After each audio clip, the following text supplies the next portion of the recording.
Mon ex-petite amie a été opérée du cœur. J'étais le chirurgien. Sa petite amie actuelle a peur de ma vengeance. Elle a insisté pour me remplacer.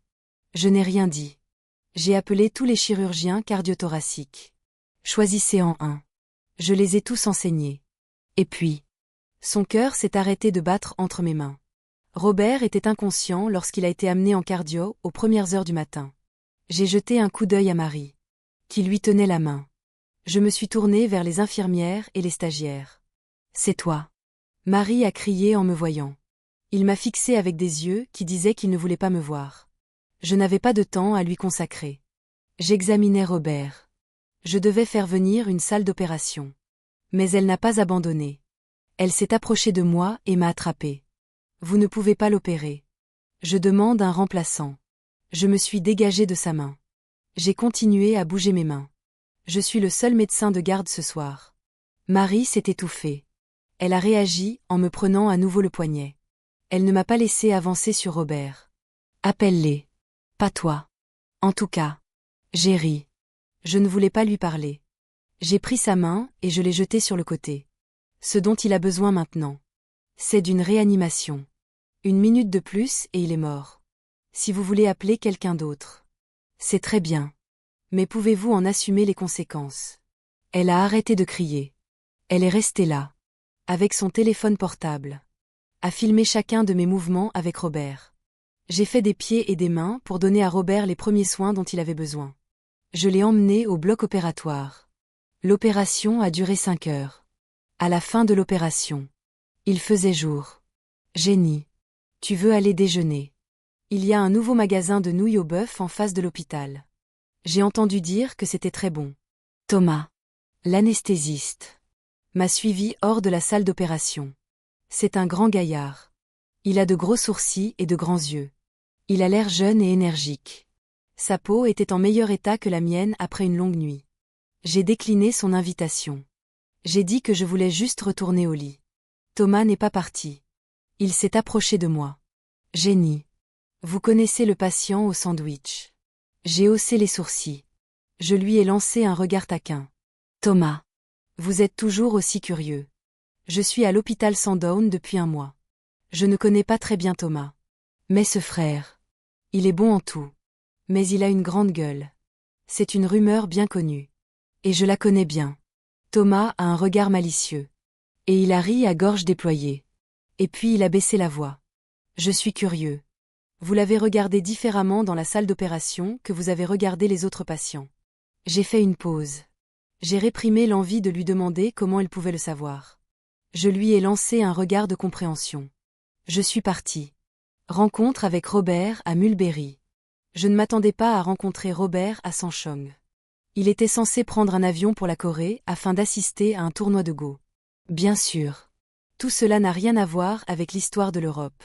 Tout ça n'a rien à voir avec moi. Cela fait 2 ans que nous avons rompu. Quand il a pris la main de Marie et qu'il est parti. Il était déjà mort pour moi. Quand je me suis réveillée de ma sieste et que je suis allée travailler. Robert est réveillé. Marie n'est pas là. Il était seul dans le lit d'hôpital. Quand il m'a vu entrer. Il n'a pas pu me quitter des yeux. J'ai vérifié avec quelques internes. J'ai fait un contrôle de routine sur lui. J'ai posé quelques questions. Il a ouvert la bouche. Il a trébuché sur ses réponses. Mais il y avait en lui un sérieux obstiné. Comme un enfant qui essaie de se faire féliciter. Il a presque 30 ans. Mais en apparence. Il a toujours l'air d'un bon garçon. J'ai ri dans mon cœur. Je fais semblant de ne pas le voir. Pourquoi s'en préoccuper? C'est toi qui as voulu rompre dès le départ. Robert. Une fois le processus terminé. J'ai tourné la tête et je suis parti. J'ai tourné la tête et je suis parti. Alors que je franchissais la porte. J'ai entendu une voix grave derrière moi. Jenny. Elle avait l'air un peu énervée. Je me suis arrêtée dans mon élan. J'ai pris une grande inspiration. J'ai pris une grande inspiration et j'ai congédié les internes avant de retourner dans le service. Quand Robert m'a vu revenir. La grisaille des yeux de Robert s'est ravivée. Je n'ai pas bougé. Je me suis tenue à 1 mètre du lit et je l'ai regardé. J'ai dit froidement. C'est ça. Ne fais pas semblant. Votre opération a été un succès. En tant qu'ex-petite amie. Je veux que tu meures. Mais en tant que médecin. Je vous maintiendrai en vie. Je ne sais pas si je vois des choses. J'ai l'impression qu'après avoir dit ça. Le visage de Robert a pâli un peu plus après que j'ai dit ça. Je me suis retournée et je suis sortie. C'est bon. J'y vais. Appelez l'infirmière si vous avez besoin de quelque chose. Je n'avais pas fait 2 pas. La voix sanglotante de Robert retentit à nouveau. Jenny. Ne pars pas. Je sais que c'est mal. J'ai toujours été une personne douce. Pas une personne dure. S'il m'avait dit ça il y a 2 ans, je lui aurais peut-être donné une chance d'argumenter. Mais maintenant, j'ai tiré le coin de ma bouche. J'ai quitté la salle sans me retourner. Certaines personnes ont l'air honnêtes en apparence. Mais dans les coulisses, ils jouent plus que n'importe qui d'autre. Il est évident que sa petite amie actuelle est avec lui. Il veut encore retrouver son ex-copine pour faire la confession. Même Chen Shimei est meilleur que lui. Vous me prenez vraiment pour un imbécile. Tu tomberas 2 fois dans le même trou. J'ai le visage tendu. Après avoir vérifié toutes les salles, je suis retournée au bureau. Il y avait une boîte de biscuits sur mon bureau. Il y avait un post-it dessus. J'ai trouvé un délicieux biscuit. Grignotez-le quand vous avez faim. La police est si grasse. Je savais que c'était Thomas sans la signature. Mon visage s'est un peu éclairci. J'ai ouvert la boîte. Clic. Clic. Clic. J'ai pris une bouchée du biscuit. Le goût est bon. Mais il est un peu trop sucré. Si tu en manges trop, tu vas t'en lasser. En y pensant, le visage de Robert m'est revenu. Le visage de Robert m'est revenu. Il est très gourmand. Chaque fois que nous sortons ensemble, il commande 2 mousses à la fraise. J'ai arrêté de mâcher. J'ai eu envie de me faire enlever le cerveau. Quand Robert n'était pas là, je pouvais complètement l'oublier. Mais quand il se montre, il est toujours là. C'est un sentiment étrange. C'est comme si j'ai enterré quelqu'un fermement. Soudain, il déterre la tombe et s'escroque lui-même. C'est à la fois dégoûtant et dérangeant. J'avais 29 ans quand j'ai rencontré Robert. Je venais de rentrer à San Francisco après un séjour à l'étranger.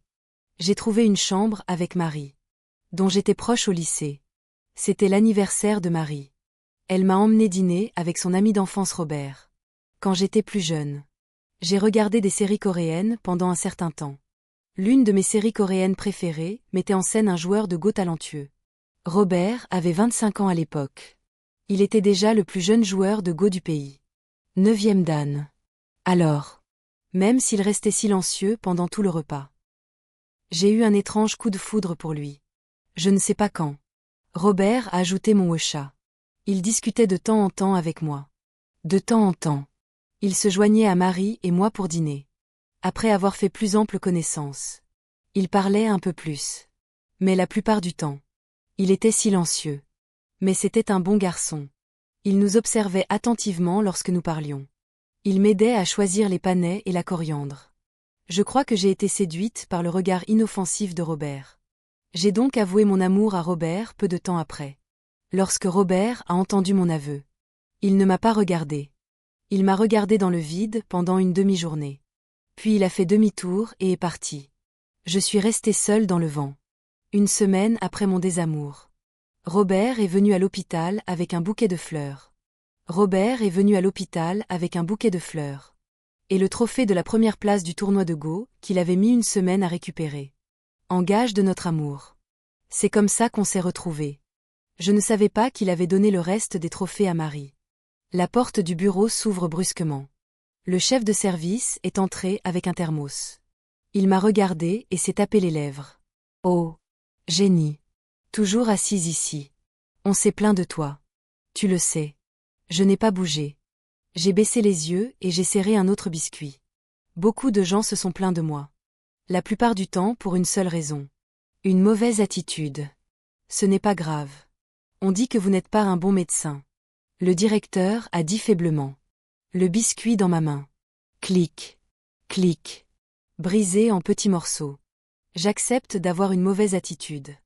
Je me battrai contre lui s'il dit que je ne suis pas un bon médecin. De qui s'agit-il? Un membre de la famille du Lysis. Le Lysis est celui de Robert. La seule personne qui dirait une chose pareille. C'est Marie. Le chef n'a rien dit. Le feu des ragots brûlait dans ses yeux souriants. Avant qu'il ne puisse poser la question. Je lui ai fourré un biscuit dans les bras et je suis partie en trombe. Je suis allée directement dans le service de Robert. Quand j'ai frappé à la porte, Marie donnait à manger à Robert. Mais Robert n'a même pas ouvert la bouche. Je suis restée près de la porte et j'ai détourné le regard. J'ai demandé froidement. Je ne me sens pas bien. Le visage de Marie a changé en me voyant. Elle s'est avancée devant Robert comme une ennemie. Comme une poule protectrice. Elle avait peur que je lui fasse quelque chose. Génie. Tu as fait quelque chose. Pourquoi Robert ne veut-il pas manger une seule bouchée? Même s'il pose des questions. Il n'a pas l'air aussi autoritaire qu'hier. Elle est toujours comme ça devant Robert. Elle est toujours comme ça devant Robert. Elle parlait doucement. Comme si elle avait un flegme dans la gorge. Je ne peux pas croire que je n'ai pas remarqué. J'ai été négligente. Mais j'ai demandé à Marie. Si elle aimait Robert. À l'époque. Elle était très dramatique. Il y avait même une pointe de dédain dans ses yeux. Vous vous moquez de moi. Comment pourrais-je l'aimer? Je me souviens encore du ton de sa voix. On aurait dit que Robert ne valait pas la peine d'être aimé. Et après que Robert et moi nous soyons mis ensemble. Elle n'a rien dit. Sauf qu'à chaque fois qu'on sortait ensemble. Elle était toujours là. Elle a dit qu'elle protégeait l'amour de ses deux meilleurs amis. Robert et moi avons passé la plupart de notre temps à faire nos propres affaires. Il est soit dans une académie d'échecs. Soit il voyage à travers le monde pour jouer aux échecs dans des tournois. Quant à moi, je fais des allers-retours quotidiens en chirurgie. Et puis Marie s'est mise en travers de notre chemin. L'année où nous étions amoureux. Robert et moi n'avons pas pu passer de temps ensemble. Et maintenant, 2 ans plus tard, j'ai rompu avec Robert. Mais elle est toujours avec Robert. Je pensais qu'elle était une étrangère. Je n'avais pas réalisé que je l'étais. C'est ironique. Il vient de se faire opérer. Il n'est pas rare qu'il perde l'appétit. J'ai jeté un coup d'œil au bol qu'elle tenait. On dirait qu'il est plein de saveurs et de couleurs. Mais il n'y a que de la viande. Il n'y a pas beaucoup de verdure.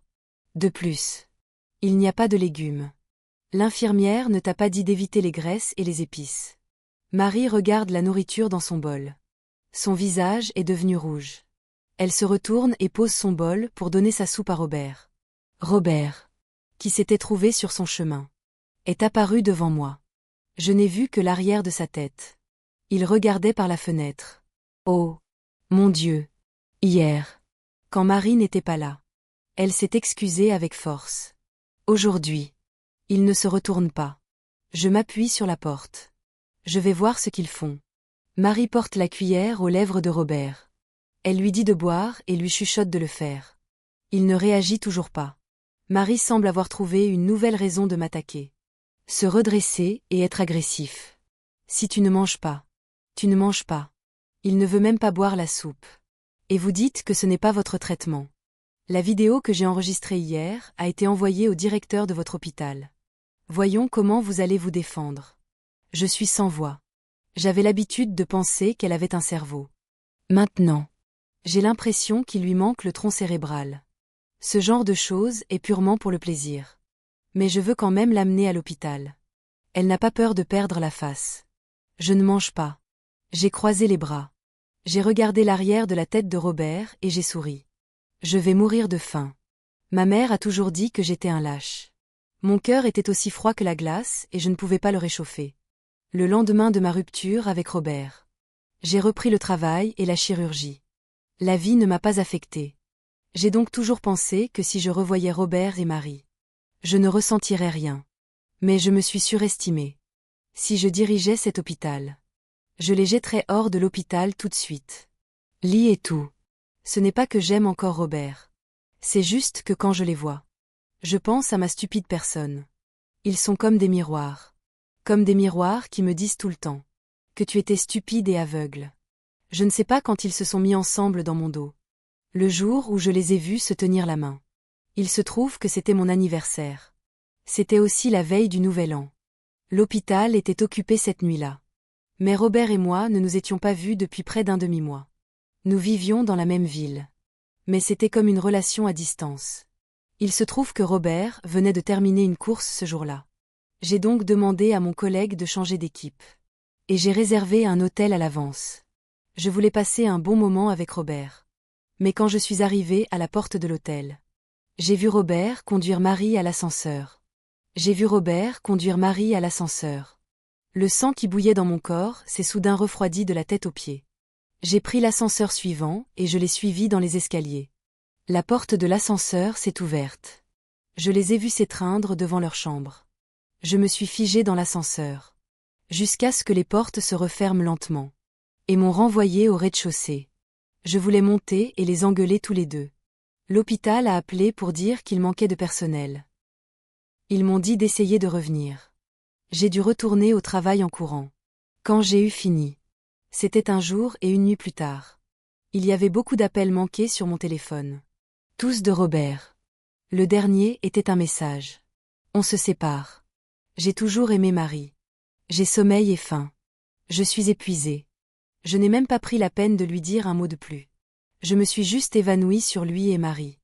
Après m'être rendormie. J'ai quitté la maison que je partageais avec Marie. C'est à ce moment-là que Marie a montré son vrai visage. Elle m'a présenté des excuses sans aucune sincérité. Elle s'est excusée au nom de Robert. Elle a dit qu'il cherchait une relation avec moi parce qu'elle avait rejeté son amour pour elle. C'est pour cela qu'il cherchait une relation avec moi. Il essayait juste de l'ennuyer. Et elle m'a remercié. Je lui ai fait comprendre qu'elle aimait Robert. Elle n'a pas pu contrôler ses sentiments et l'a dit à Robert. Je pensais que Robert ne l'accepterait pas à cause de moi. Mais je ne m'attendais pas à ce que Robert rompe avec moi de façon aussi décisive. J'ai écouté toutes ces discussions. Je n'ai même pas froncé les sourcils. J'ai emballé mes affaires rapidement. Je lui ai même donné une montre en partant. C'est à toi de faire une maison d'honneur. Le visage de Marie s'est transformé en foie de porc. Je m'en souviens encore. Bien sûr. L'hôpital n'a pas exclu ma plainte. Notre directeur s'en est occupé. Mais depuis 2 jours. Mes collègues me regardent bizarrement. Certains hésitent à parler. D'autres en discutent dans mon dos. Mais en raison de ma froideur habituelle. Aucun d'entre eux n'a osé dire quoi que ce soit. Aucun d'entre eux n'a osé dire quoi que ce soit devant moi.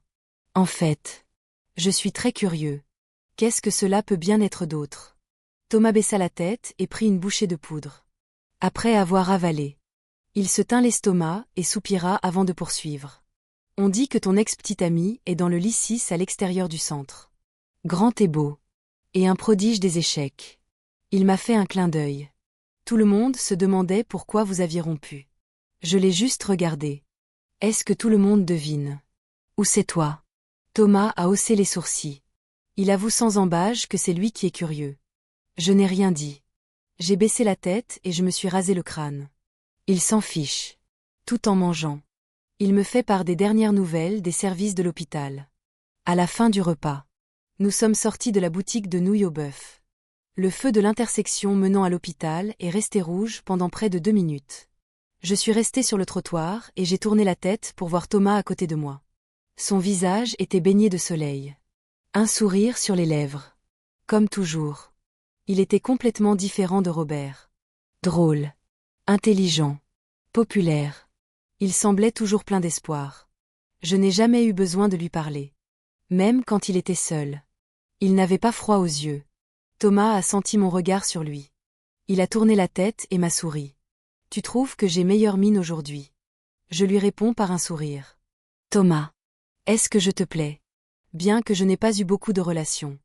Mais les trentenaires sont toujours sensibles à leurs sentiments. Je ne vais pas tourner autour du pot. Thomas s'est figé. Ses yeux vont d'un côté à l'autre. Puis il laisse échapper un petit rire. C'est si évident que ça. Il l'a admis. Je ne pouvais pas le nier. J'ai tourné la tête pour regarder le feu rouge à 60 secondes de la fin. Trouve quelqu'un d'autre. Je ne suis pas à la recherche d'une relation ou d'un mariage en ce moment. C'est la vérité. Ce n'est pas que Thomas soit mauvais. Il est génial. C'est juste que je n'ai pas vraiment envie d'être dans une relation en ce moment. Nous n'avons plus la vingtaine. Nous cherchons tous à nous marier et à vivre ensemble. Dans ce cas, parlons-en. Ne nous faisons pas perdre notre temps. La pause de 2 ans ne m'a pas donné envie de tomber amoureuse. Au contraire. Cela me fait du bien d'être célibataire. Même si je n'ai pas été à la maison pendant 2 ans. Ma mère m'a dit. Si tu ne trouves pas quelqu'un pour t'épouser, tu ne peux pas rentrer à la maison. Thomas regarde aussi le feu rouge de l'autre côté de la rue. Il n'a rien dit pendant longtemps. 10, 9, 8, 6, 4, 3, 1. Le feu passe au vert. Les piétons nous frôlent tous les deux. Pressés. J'ai entendu sa voix souriante. J'attends. J'avais prévu de parler à Thomas après avoir traversé la rue.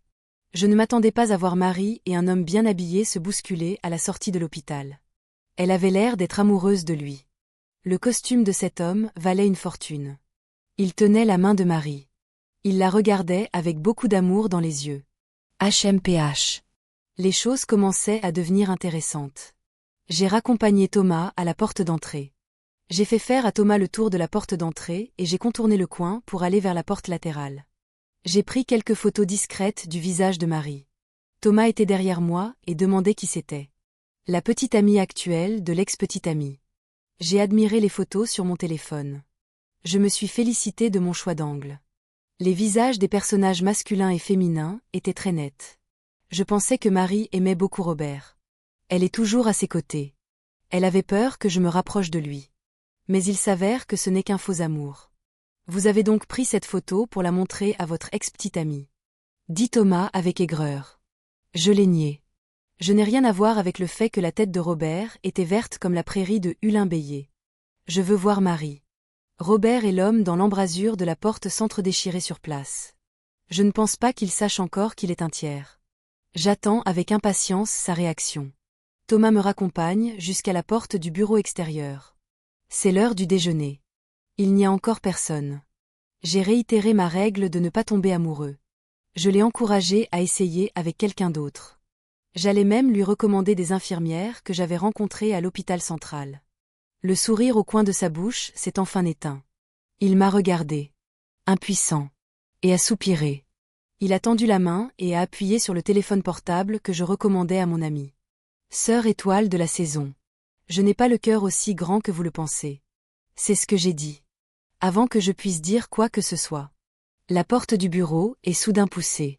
Robert se tient dans l'embrasure de la porte. Son visage est pâle. Ses yeux sombres ont jeté un coup d'œil à Thomas. Puis se fixent sur nos mains. Toujours jointes. Je fronce les sourcils. Je retirai la main de Thomas. Pourquoi es-tu là? L'aile de l'hôpital est en bas. Les yeux de Robert vacillent. Il m'a regardé. Puis s'est éloigné. Il est entré sans un mot. Il a pris ma main dans la sienne. Génie. C'est encore cette voix pathétique. J'ai retiré ma main avec impatience. J'ai fait 2 pas en arrière. Parlons-en. Ne faites pas un geste. Thomas s'est interposé entre Robert et moi. Mais Robert s'en moque éperdument. Sa main était toujours tendue. Il voulait à tout prix le contourner et m'atteindre. Mais il ne pouvait pas. Il était à peu près de la même taille que Thomas. J'ai penché la tête. Je pouvais voir les yeux de Thomas par-dessus son épaule. Il me fixait droit dans les yeux. Il y a de l'urgence dans ses yeux. Les coins de ses yeux ont fini par devenir rouges. Génie. Tu ne veux pas de moi. Oh. Mon Dieu. Qu'est-ce qui se passe ici? La petite amie, en bas parle de son nouvel amour. Le petit ami est en haut à la recherche de son ancien amour. Ces deux-là jouent vraiment leur propre jeu. Ils ne sont pas en train de perdre l'un contre l'autre. Ils n'essaient pas de m'utiliser pour énerver Marie comme ils l'ont fait à l'époque. N'est-ce pas? Quand j'y ai pensé. J'y ai réfléchi. Et les mots qui sont sortis de ma bouche étaient encore pires. Robert. Arrêtez. C'est une réplique dépassée. Pourquoi ne pas essayer quelque chose de nouveau? Robert s'est figé. Il y avait un air de confusion dans ses yeux. Comme s'il ne savait pas de quoi je parlais. Génie. Je t'attends depuis longtemps. Il m'a regardé et m'a dit. J'attendais que tu m'appelles. Tu m'as manqué. Il a parlé rapidement. Il était un peu incohérent. Il a même repoussé Thomas quand il ne regardait pas. Puis il a serré ma main gauche avec les 2 siennes. Génie. Je veux être avec toi. Ça suffit. J'ai crié. Je l'ai repoussé de toutes mes forces. Je l'ai poussé jusqu'au bord de la table. Et Thomas n'a pas bougé quand je lui ai crié dessus. À ce moment-là, ma colère, qui couvait depuis longtemps, est devenue de plus en plus brûlante. Alimentée par du bois ancien et du bois nouveau. Mais il avait toujours l'air d'avoir peur. Il m'a regardé fixement. Il fait encore semblant. J'ai pris une grande inspiration. J'essaie de ne pas avoir l'air si sinistre. Quel est l'intérêt de dire tout cela maintenant? Cela me donne la nausée. Pourquoi me cherches-tu encore après 2 ans? Tu es malade. Si tu es malade. Va voir un médecin. Ne fais pas le fou devant moi. Robert n'a rien dit. Il respirait rapidement.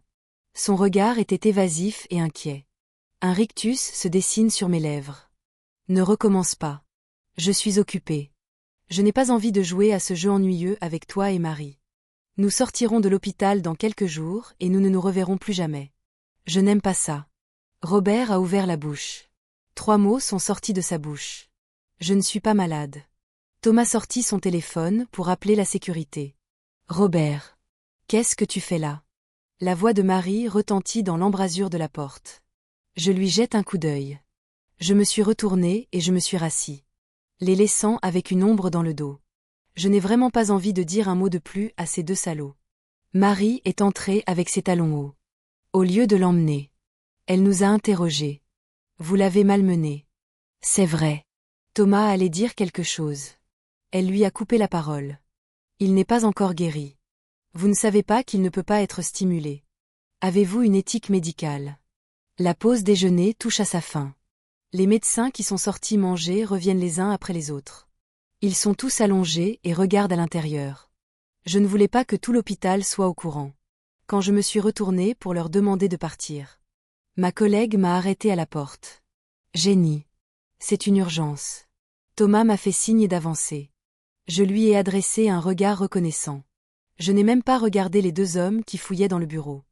Je me suis précipitée vers la sortie. Le nouveau patient était spécial. Il est jeune. Il n'a qu'1 an. Mais elle a une maladie cardiaque congénitale et une cécité cornéenne. Cela signifie qu'il est aveugle. Il était en état de choc lorsqu'on l'a amené. Heureusement. Nous avons pu le sauver à temps. J'ai parlé de son état à ses parents. Quand je suis retournée dans le service. Il s'était réveillé. Il est réveillé. Y a-t-il quelque chose qui ne va pas? Je l'ai simplement examiné. Je l'ai calmé. Ne soyez pas nerveux. Je suis ton médecin. Vos parents sont partis payer la facture. L'adolescent allongé sur le lit a cligné des yeux. Il n'a montré aucun signe de rejet ou de malaise. Il a même retroussé ses lèvres sans les serrer. Ma sœur. Es-tu de mauvaise humeur? Je me suis figée. Je ne lui ai pas répondu. Cet enfant est très intéressant. Il ne se préoccupe pas de son propre état. Il se préoccupe plutôt de l'humeur des autres. Je l'ai entendu. Quand il l'a vu. Je n'ai rien dit. Il a ajouté. Quand tout le monde est d'humeur différente. Quand ils sont d'humeur différente. Ils prononcent leurs mots différemment et parlent différemment. Mes joues tendues se sont un peu détendues. J'ai regardé la liste dans ma main. Et j'ai essayé de rendre ma voix moins froide. Richard. C'est ça. Je vous remercie de votre sollicitude. Une dure bataille vous attend dans quelques jours. Reposez-vous. Demandez et vous recevrez. Il a une maladie cardiaque congénitale. Il a subi une opération à cœur ouvert lorsqu'il était très jeune. Mais en raison des conditions médicales limitées de l'époque. Certains problèmes restants n'ont pas été résolus. Certains des problèmes restants n'ont pas été résolus. Il a même développé une nouvelle maladie. Le directeur et moi-même avons recommandé à l'unanimité une nouvelle opération. Pour résoudre tous les problèmes. Bien que le facteur de risque ne soit pas très élevé. Mais il s'agit toujours d'une opération majeure. Après avoir dit cela, Richard n'avait pas l'air trop nerveux. Il a hoché la tête. Ses yeux non focalisés se sont tournés dans la direction où je parlais. Merci pour l'opération. Son attitude optimiste et positive a magiquement apaisé mon humeur maussade. Les coins de ma bouche se sont incurvés de la même façon que les siens. C'est une bonne attitude. Continuez comme ça. Une autre après-midi bien remplie s'est écoulée. J'étais sur le point de quitter le travail. Thomas est repassé. Je l'ai interrompu avant qu'il ne puisse dire quoi que ce soit. Je l'ai interrompu avant qu'il ne dise quoi que ce soit. Je veux juste sortir d'ici. Je t'appellerai si j'ai besoin de quelque chose. Ou je te parlerai demain. Pendant que je parlais. J'ai changé de vêtements. J'ai pris mon sac et je suis sortie en courant. Thomas m'a suivi. Je suis allée dîner. Nous avons parlé en marchant. Je ne me souciais pas de lui. Je ne pouvais pas m'arrêter de marcher. J'avais peur que le chef me surprenne à travailler tard. Il m'a dit. Le couple qui a fait du grabuge dans votre bureau cet après-midi. La fille a dit qu'elle voulait déposer une plainte contre vous. Oh. Qu'est-ce qu'elle sait d'autre à part ça? Ne parlez pas d'eux. Ça ne m'intéresse pas. Thomas s'est tu. Je l'ai regardé. Il est dans un drôle d'état. Normalement. Il aurait changé de sujet et partagé d'autres potins avec moi. Nous sommes sortis de l'ascenseur. Nous marchions vers l'entrée de l'hôpital. Nous étions sur le point de nous séparer. Il a repris la parole. Mais, je me suis arrêtée et je suis restée immobile. Et je lui ai fait face. Si tu as quelque chose à dire, dis-le. Ne bégayez pas. Thomas prit une grande inspiration et la laissa s'échapper. Il a porté la main à l'arrière de la tête. Gêné. Il me regarde avec admiration. Ce n'est pas grave.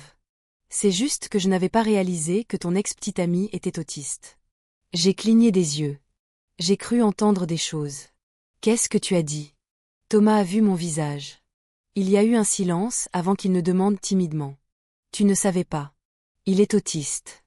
Je ne sais plus où j'en suis. Robert est une personne tellement normale. Comment pourrait-il être autiste? Tu as tout faux. J'ai ri. Je n'y crois pas du tout. Thomas a froncé les sourcils. Et il a dit, j'ai fait des recherches sur ce sujet à l'université. J'ai fait des recherches sur ce sujet à l'université.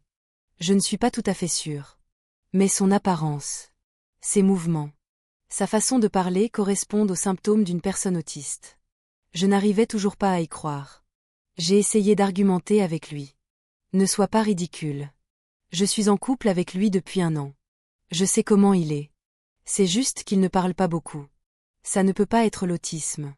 Thomas a ouvert la bouche. Il avala ce qu'il voulait dire. Il y a eu un moment de silence. Je vous donne juste une possibilité. Tu pourras vérifier par toi-même si c'est vrai. J'ai souri. Je vous remercie. Mais je n'ai pas envie de connaître quelqu'un qui est déjà un ex-petit ami.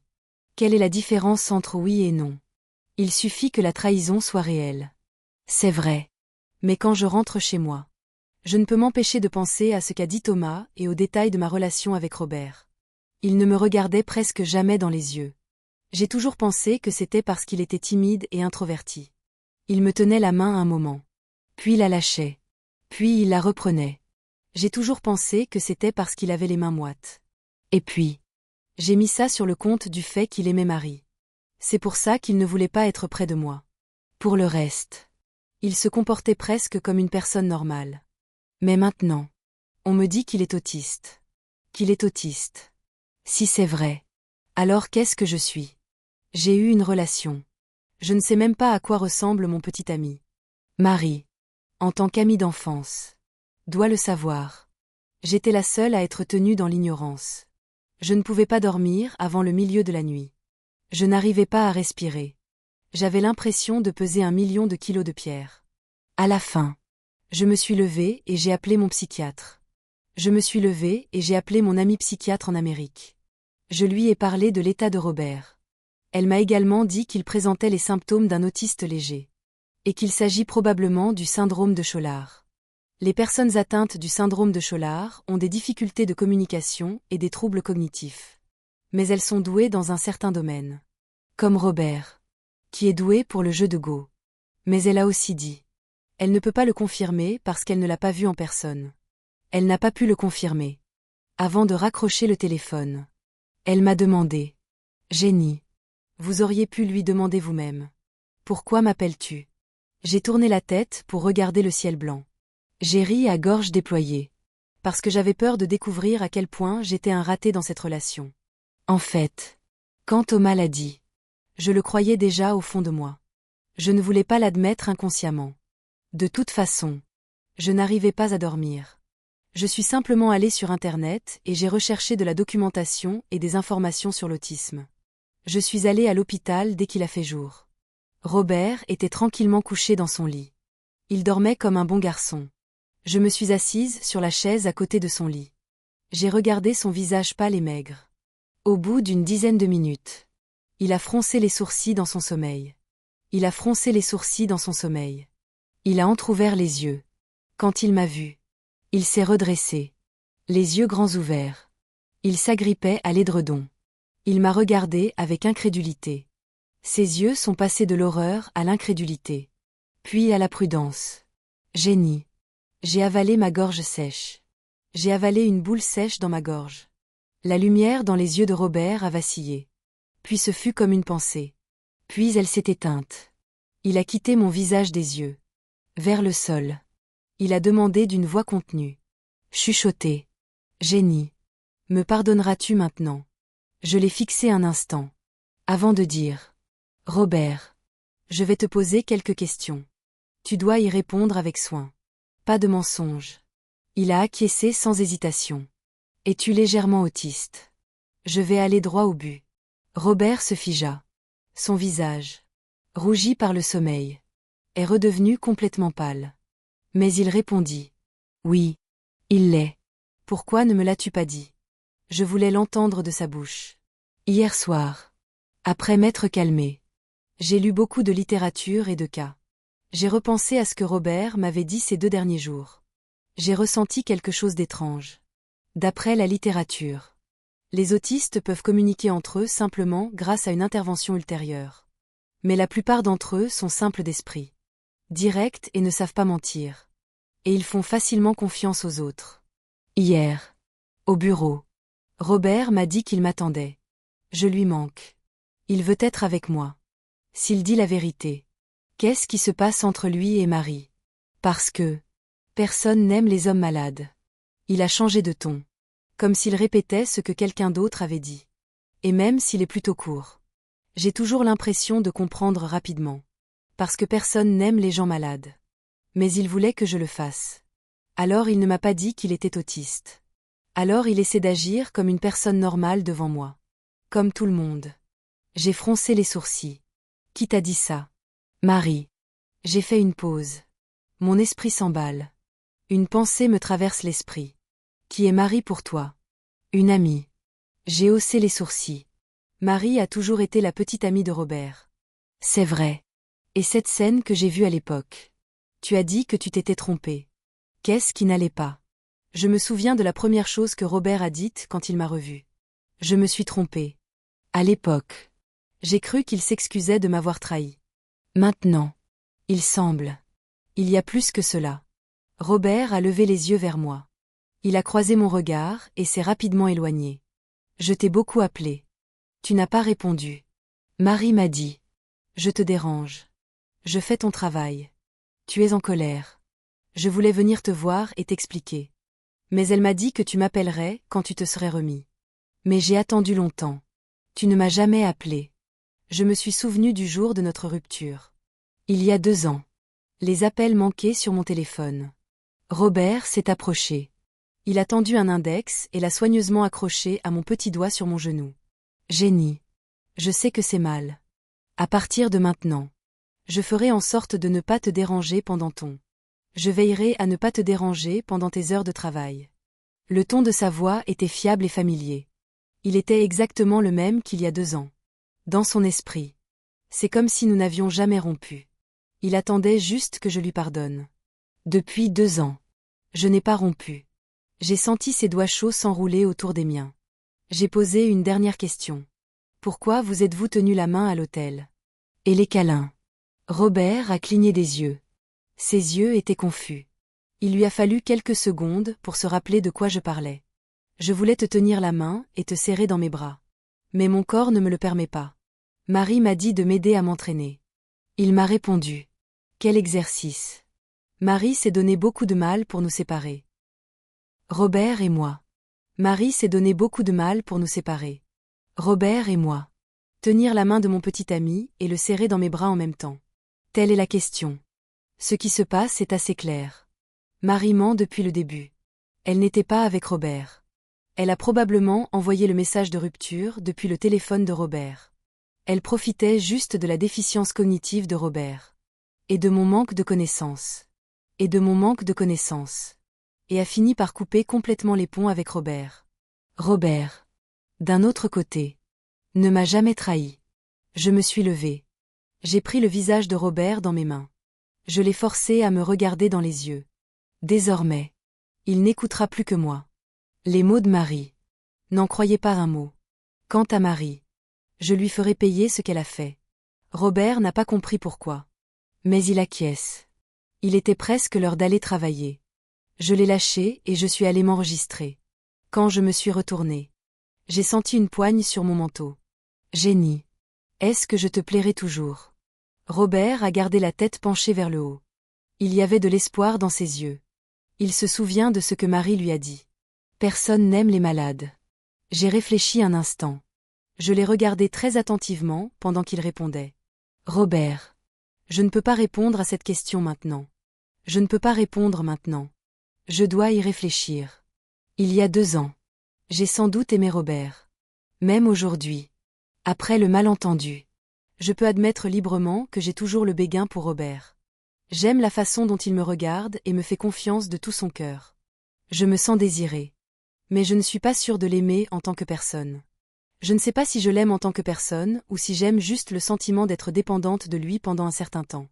Le monde d'une personne autiste est très simple. Ils sont très déterminés et persistants lorsqu'ils décident d'être avec quelqu'un. Donc, une fois que je l'ai accepté, je ne l'accepte pas en tant que personne à part entière. Je ne l'accepte pas en tant que personne. Je dois l'accepter pour le reste de sa vie. Si je n'ai pas assez d'amour pour me soutenir. Si je me précipite dans son monde. Je ne ferai que le blesser. Les yeux de Robert s'assombrirent. Il demanda obstinément. Combien de temps cela prendra-t-il? Je n'en sais rien. Cela pourrait être un jour ou 2. Ou des semaines. Des mois. Ou 6 mois. Je n'ai pas pu m'empêcher de lui pincer le lobe de l'oreille. Quand j'aurai pris ma décision. Je te le ferai savoir. Robert semblait confus. Il a froncé les sourcils. Il ne voulait pas lâcher mon manteau. Il y avait même des larmes dans ses yeux. Ses yeux étaient cassés. Il m'a demandé d'une voix muette. Est-ce que tu vas être comme mes parents? Parce que je suis malade. C'est pour ça qu'ils sont partis. J'ai froncé les sourcils. Marie m'a parlé des parents de Robert. Ils ont eu un accident de voiture lors d'un voyage d'affaires. Ils ont été emmenés à l'hôpital. Mais ils n'ont pas survécu. Robert n'avait que 20 ans. Marie m'a dit de ne pas en parler devant Robert. Pour ne pas le contrarier. Pourquoi Robert vous aurait-il dit le contraire? Qui vous l'a dit? J'ai un mauvais pressentiment. Marie. C'est encore elle. Elle est avec Robert depuis 20 ou 30 ans. Qu'est-ce qu'elle lui a raconté? Elle a dit que mes parents ne m'aimaient pas à cause de ma maladie. Ils ne m'aimaient pas à cause de ma maladie. Ils m'ont quitté. Que la seule façon d'être aimé était d'agir comme une personne normale. Je dois agir comme une personne normale pour être aimé. Robert se parlait à lui-même. Et la confusion dans ses yeux s'aggravait. J'ai réussi. Pourquoi ne veux-tu pas de moi? J'ai pris une grande inspiration. J'ai saisi la main qu'il tenait dans la mienne. J'ai sauvé l'ourlet de mon manteau. Et je me suis rassis sur la chaise. Qu'est-ce qu'elle t'a appris sur la normalité? Robert a rapidement enroulé sa paume autour de ma main. Comme s'il avait peur que je m'enfuie ensuite. Ses yeux se sont levés en souvenir. J'aimais répéter ce que les gens disaient. Elle a dit que les gens normaux ne faisaient pas ça. J'ai arrêté. Je détestais parler aux gens. Elle a dit que les gens normaux réagissaient aux gens.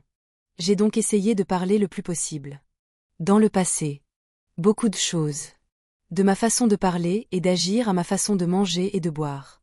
J'ai eu un sentiment après les avoir écoutés. C'est si difficile d'être une personne normale. J'ai eu le sentiment que, quand Robert a eu fini, j'ai avancé mes fesses vers l'avant. J'ai avancé mes fesses. J'ai appuyé mes coudes sur le bord du lit. Je tenais sa main dans les 2 miennes. J'ai levé les yeux vers lui. Lentement. Robert. Ce n'est pas tout à fait vrai. J'ai ralenti mon discours. Pour être sûr qu'il comprenne. Tu n'as pas besoin d'être normal. Il n'y a pas de normes. Il n'y a pas de normes. Tu as toujours été normal. Tu es juste malade. Tu as besoin d'un traitement. Robert a besoin d'un psychiatre. Pas de ces bêtises. Les gens normaux ont des règles. J'ai fait une pause. Et puis j'ai dit. Robert. Tes parents t'aiment beaucoup. Ils ne t'ont pas quitté parce que tu étais malade. Ils sont juste retournés dans le monde de génie avant toi. Dans le futur. Chacun de nous deviendra une génie. Et tu les reverras.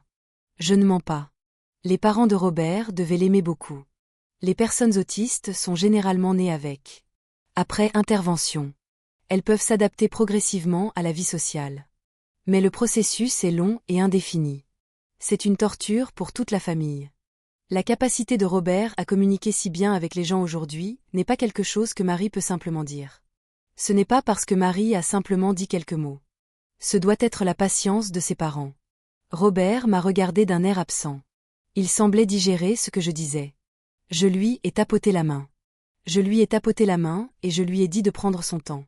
Quant à savoir si je l'aime encore ou pas. Je lui donnerai une réponse dans un mois. Robert affiche alors un léger sourire. Tu es un bon garçon. Mes doigts s'agitent à nouveau. Mais il était temps d'aller travailler. J'ai dû baisser la main. D'abord. Je vais le faire. Après avoir vérifié la pièce. J'étais sur le point de retourner à mon bureau. J'ai été arrêté par une voix de femme aiguë. J'ai été accueilli par une voix de femme stridente qui a attiré les regards de tous les patients et infirmières dans le couloir. Marie s'est précipitée vers moi. Furieuse. Et m'a demandé. Que as-tu dit à Robert? Pourquoi ne me parle-t-il pas aujourd'hui? Il y avait déjà des gens autour de moi. J'ai pris Marie par le poignet. Je l'ai entraînée dans un couloir sécurisé. Un peu plus loin. Les lourdes portes coupaient tous les regards et tous les bruits du couloir. Marie a repoussé ma main. Qu'est-ce qui se passe? Séduire le petit ami de quelqu'un.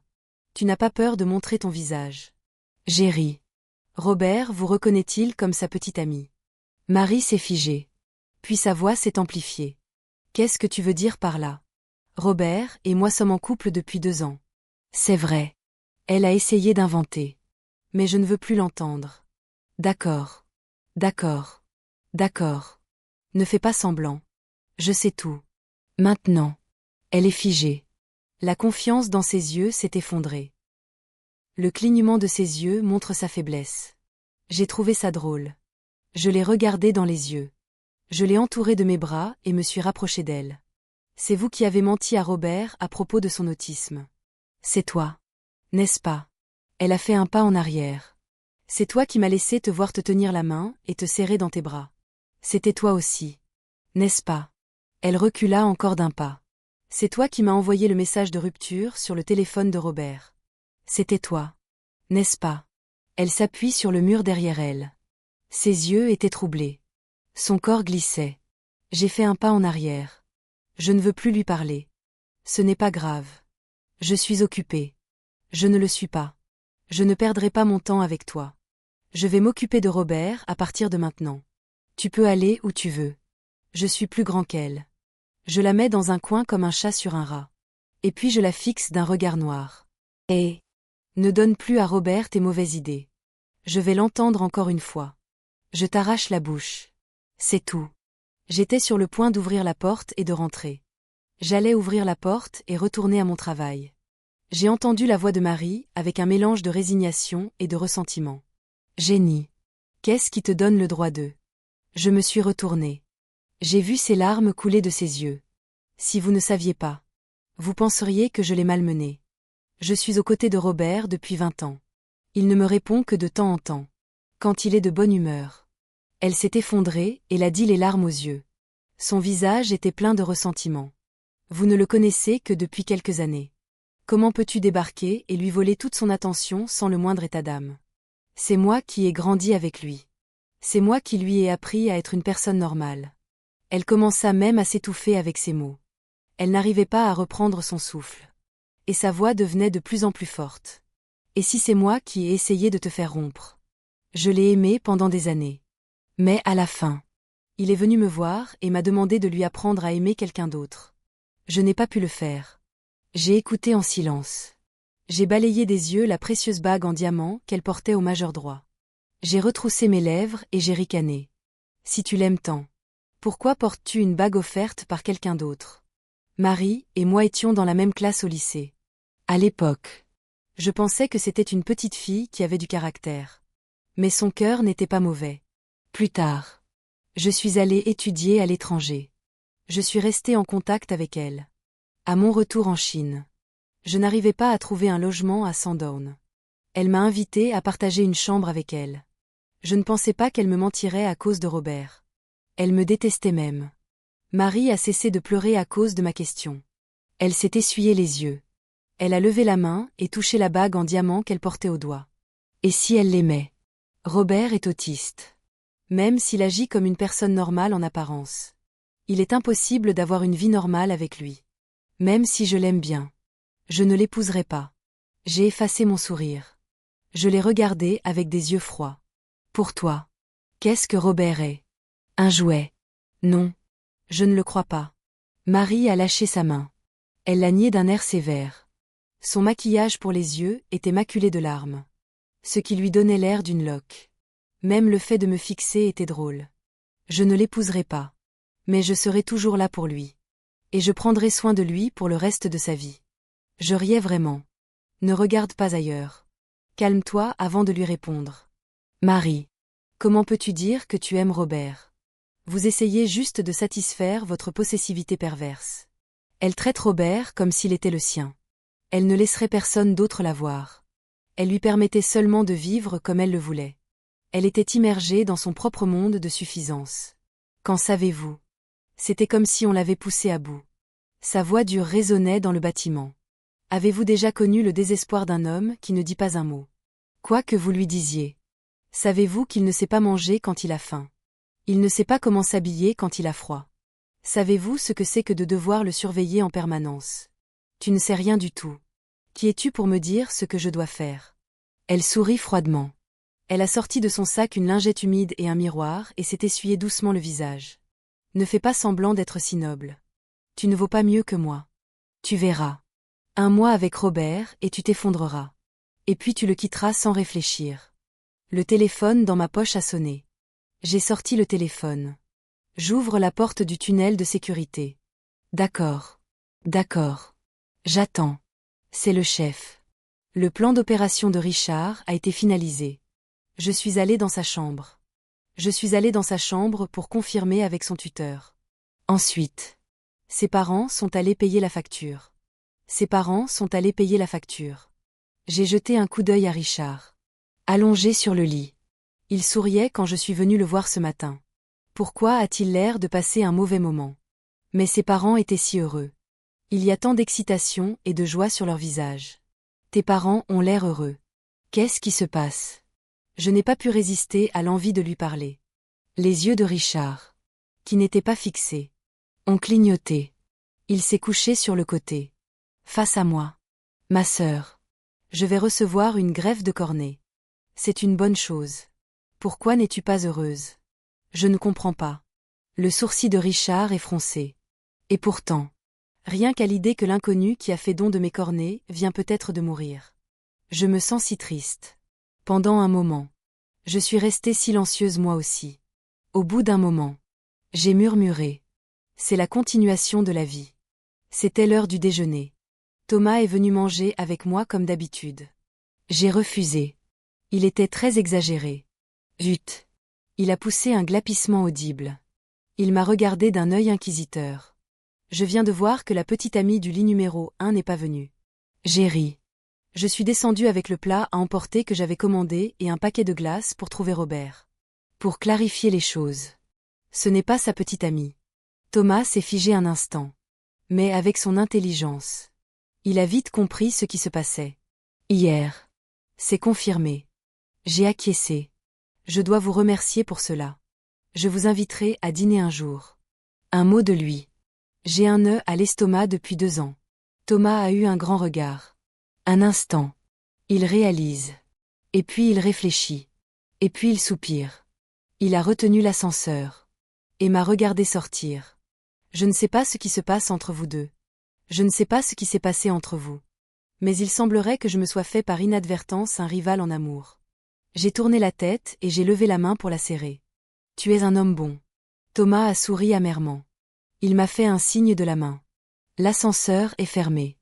Je suis entrée dans la chambre d'hôpital de Robert avec mes affaires. Il était assis dans son lit. Il y avait un échiquier sur une petite table devant lui. L'échiquier était noir et blanc. La bataille semblait faire rage. Je me suis approchée pour voir de plus près. Robert a soudain levé les yeux vers moi.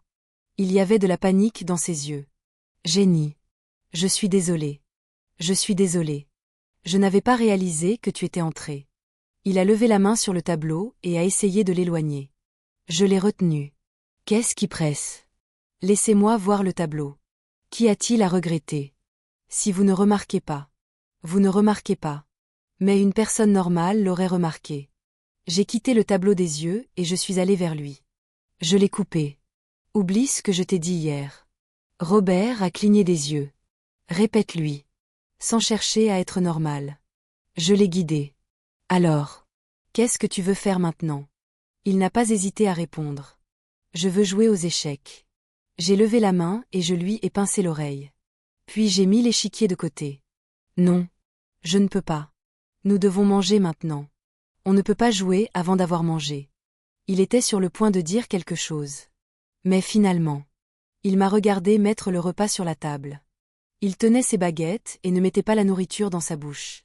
Je l'ai vu. Je n'ai rien dit. Quand Robert et moi sortions ensemble. Il avait l'habitude de faire ça de temps en temps. C'était comme s'il avait 1000 choses à me dire. Mais il les avalait. Il faisait tout ce que je lui disais de faire.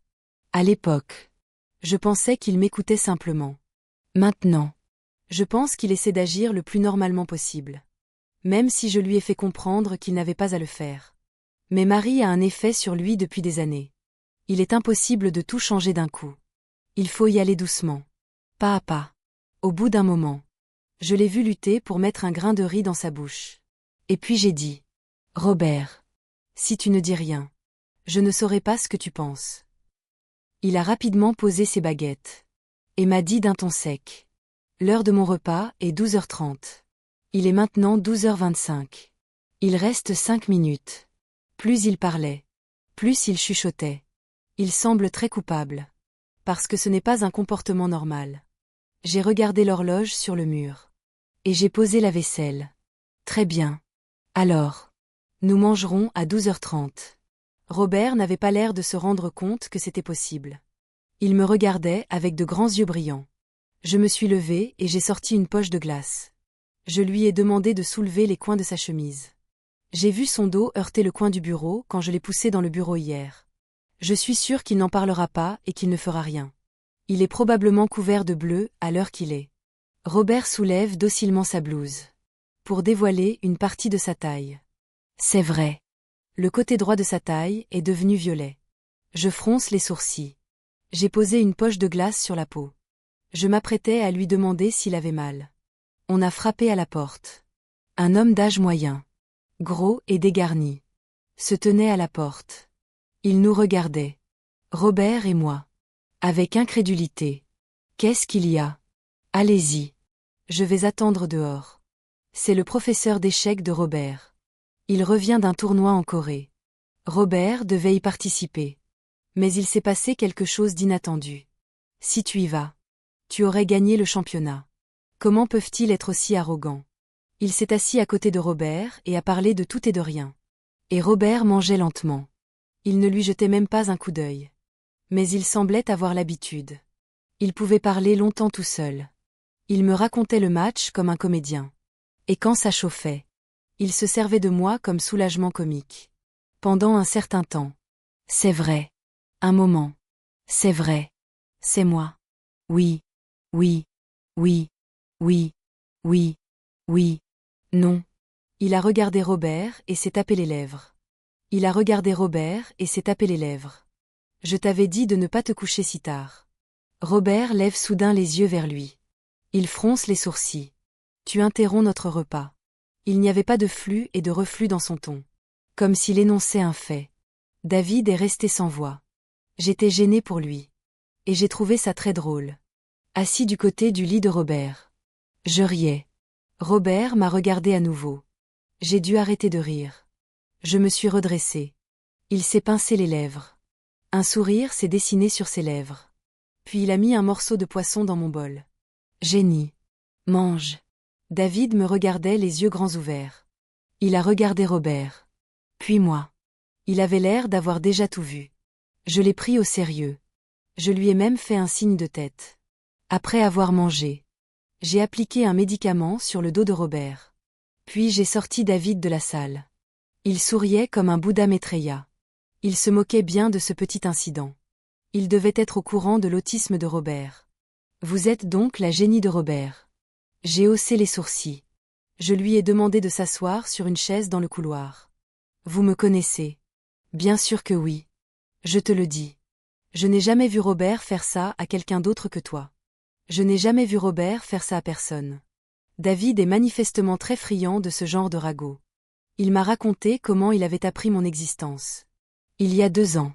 David a emmené Robert à un tournoi à l'étranger. Robert a remporté le trophée sans aucun doute. À l'origine, il pensait que ce serait la même chose que les précédents. Il l'a emballé et l'a envoyé à Marie, l'amie de Robert. Elle devait le signer et le livrer au domicile de Robert. Mais Robert a refusé de l'envoyer chez lui. Il ne voulait pas lâcher le trophée. Il l'a transporté de la Corée à la Chine. David lui a demandé ce qu'il faisait. Il n'arrêtait pas de répéter. Donne-le à Jenny. À l'époque, tous les enfants de l'académie juraient, avant de se rendre au tournoi, qu'ils gagneraient la médaille et la donneraient à la personne qu'ils aimaient. Ne regardez pas Robert comme s'il ne se souciait pas des gens. Il sait ce qui se passe à l'intérieur. Je pense que c'est Jenny. C'est la fille qu'il aime. Il m'a regardé en souriant. Je ne m'attendais pas à la voir ici. Je n'avais pas réalisé que le trophée qui se trouve toujours dans ma maison avait une telle histoire. Cela m'a fait chaud au cœur. David m'a demandé comment allait Robert. Combien de temps lui faudra-t-il pour quitter l'hôpital? Il y aura bientôt un tournoi international de Go en Chine. Il voulait savoir si Robert devait s'inscrire. Je lui ai dit que Robert était pratiquement rétabli. Il pourra quitter l'hôpital demain. Il a acquiescé. Il s'est levé pour partir. Je me suis levée à mon tour. Je lui ai posé une question que j'avais en tête depuis un moment. Je crois que je vous ai déjà vu quelque part. Avez-vous déjà enseigné au Sanchang Children's Palace? Depuis que j'ai rencontré David, j'ai toujours pensé qu'il m'était familier. Surtout ce gros grain de beauté sur le menton. Je suis sûre de l'avoir déjà vu quelque part. David a confirmé mes soupçons. Il a fait un signe de menton à Robert dans le service. J'ai été professeur de Go au Palais des Enfants pendant un certain temps. Ce gamin est le trésor que j'ai déterré du Palais de la Jeunesse. J'ai suivi son regard jusqu'à Robert, qui se concentrait sur son jeu. Certains souvenirs qui étaient devenus gris ont commencé à s'éclaircir. Après le départ de David, je suis allée à côté de Robert. Et j'ai murmuré. Robert. Quand nous sommes-nous rencontrés? Il tenait encore un morceau blanc dans ses doigts. Quand il m'a entendu. Ses longs cils l'ont battu 2 fois de haut en bas. Puis il a lentement tourné la tête vers moi. Il a répondu avec conviction. À 10 ans. Robert m'a raconté. Quand il avait 10 ans. Il m'a vu tourner dans le Palais des Enfants. Je faisais beaucoup de pirouettes à l'époque. Ma mère m'a forcé à faire de la danse classique quand j'étais petite. Jusqu'à ce que j'aille au lycée. Je passais toutes mes vacances à la maison de correction. C'était une période que je détestais. Je détestais tendre mes pieds. Je détestais les pirouettes.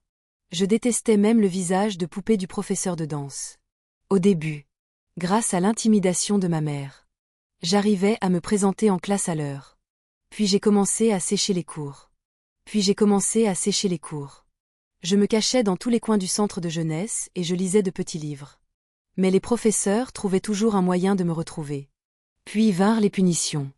J'étirais mes pieds. Je tournais. Je pressais mes jambes. La pire punition, c'était quand tous les autres enfants rentraient chez eux. J'étais le seul à continuer à tourner dans la classe. Lorsque j'ai eu le vertige, j'ai soudain jeté un coup d'œil dans le miroir du sol et j'ai vu un homme debout devant la fenêtre qui donnait sur le couloir. J'ai été choquée. Je suis tombée par terre et j'ai crié. Je me suis cassé la cheville. Lorsque j'ai regardé à nouveau par la fenêtre, je n'ai vu qu'un garçon portant un petit cartable bleu fourni par le Palais de la Jeunesse, qui franchissait lentement la porte de la salle de classe. Et à cause de ma blessure, je suis restée confortablement à la maison pendant un mois avant d'aller en classe.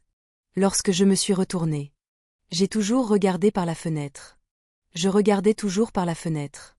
J'espérais rencontrer le guerrier qui m'avait permis de sécher les cours en plein air.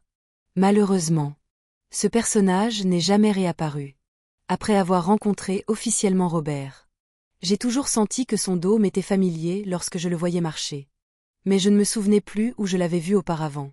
Quand j'ai vu le visage de David aujourd'hui, les souvenirs dans mon esprit sont comme des perles éparpillées avec des fils. Tout est lié. Sur le tableau d'affichage du Palais de la Jeunesse, les photos de Robert et de David sont apparues sur le tableau d'affichage de la Maison des Jeunes. Les visages que j'ai aperçus lorsque je suis passée devant dans ma 14e année. Je les vois maintenant. Quand Marie t'a emmené dîner avec moi pour la première fois. Tu t'es souvenu de moi. Tu te souvenais de moi. N'est-ce pas? J'ai passé toute la pause déjeuner à jouer aux échecs avec Robert. Il m'a battu de 5 parties avant de sourire et d'acquiescer.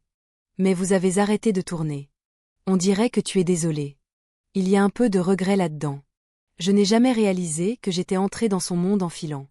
Je n'ai pas pu m'empêcher de le taquiner. Je ne sais pas comment filer. Et tu n'aimes pas ça. Robert s'est figé. Il semblait vraiment essayer de réfléchir. J'ai fini de ramasser les morceaux. J'ai attendu patiemment quelques minutes. Avant de l'entendre dire. Même si je ne sais pas filer. J'aime bien Jenny. J'aime bien Jenny. Il avait les yeux rivés sur le plateau. Pas sur moi. C'est comme la façon dont papa aime maman. Quand je te vois. J'ai envie de te serrer dans mes bras et de t'embrasser. Je veux te parler beaucoup. Je veux manger. Jouer aux échecs et dormir avec toi. Robert a donné de nombreux exemples détaillés. J'étais si rouge au visage. Lorsqu'il a parlé d'eux. D'avoir un bébé. J'ai couvert sa bouche quand il a parlé de bébé. Bon. J'ai compris. Les yeux brillants de Robert m'ont regardé. Il a cligné des yeux. Confus. J'ai toussé. Et j'ai balayé des yeux la pause déjeuner qui allait bientôt se terminer. Et j'ai pincé les lèvres. Nous parlerons des autres plus tard. Mais il y en a une qui vous satisfera maintenant. Sur ce. J'ai ouvert les bras. J'ai ouvert les bras. Et je l'ai serré doucement dans mes bras. 2 jours plus tard.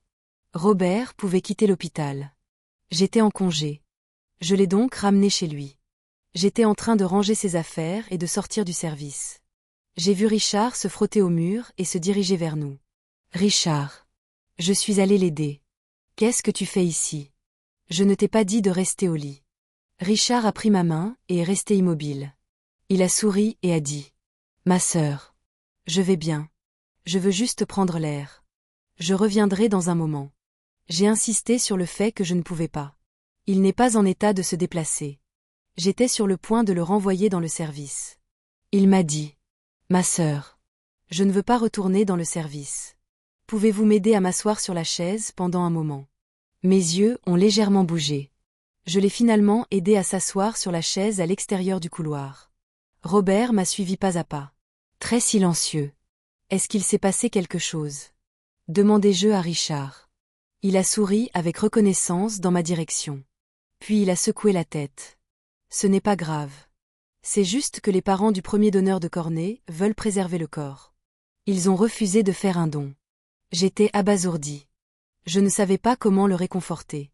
C'est douloureux d'avoir de l'espoir et d'être ensuite déçu. Au cours de mes années de chirurgie cardiaque, j'ai vu trop de cas comme celui-là.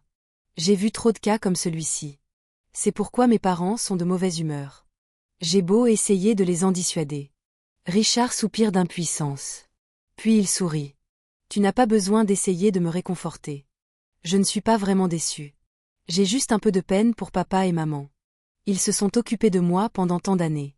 J'étais sur le point d'être libre. Mais il n'a rien dit de plus. Il n'en a pas dit plus. Mais j'ai compris ce qu'il voulait dire. Je n'ai rien dit. En tant qu'étranger. Tout ce que je dis maintenant, c'est de rester debout à parler à cette famille. Pour les parents de familles spéciales. Ils consacrent plus d'efforts et d'amour à leurs enfants que les familles ordinaires. Qu'il s'agisse des parents de Richard. Ou les parents de Robert. C'est comme ça. Et tout va bien se passer. Et cet espoir est ce qui leur permet de continuer. Si vous pouviez voir. Qu'est-ce que vous aimeriez faire le plus? Ai-je demandé. Il s'est arrêté un instant et a répondu. Tout d'abord. Bien sûr. J'aimerais voir mes parents. Me souvenir de chaque ride de leur visage. Puis. Il s'est arrêté un instant. Il s'est arrêté un instant. Les pointes de ses oreilles sont devenues rouges. Avouer à la fille que j'aime. J'ai ri. J'allais me moquer de lui. J'ai entendu la voix de Robert. Jenny. Quand est-ce qu'on peut y aller? J'ai tourné la tête. J'ai vu Robert assis à côté de moi. Tenant son sac à dos. Il me regardait d'un air piteux. Richard m'a regardé aussi. Ma sœur. Vas-y. Je reviendrai dans un moment. Il m'a fait un clin d'œil. Il a chuchoté. Ton petit ami semble être jaloux. J'ai haussé les sourcils. Je n'ai pas pu m'empêcher de pincer la joue de Robert. Je ne peux pas croire qu'il soit jaloux. C'est bien. J'ai raccompagné Robert chez lui. C'est un vieux quartier. Il y a beaucoup de voitures et de gens. Même s'il a été rénové. Les routes sont encore étroites. Une promenade de 5 minutes peut vous prendre 20 minutes. C'est à 20 minutes en voiture. La dernière fois que je suis venue ici.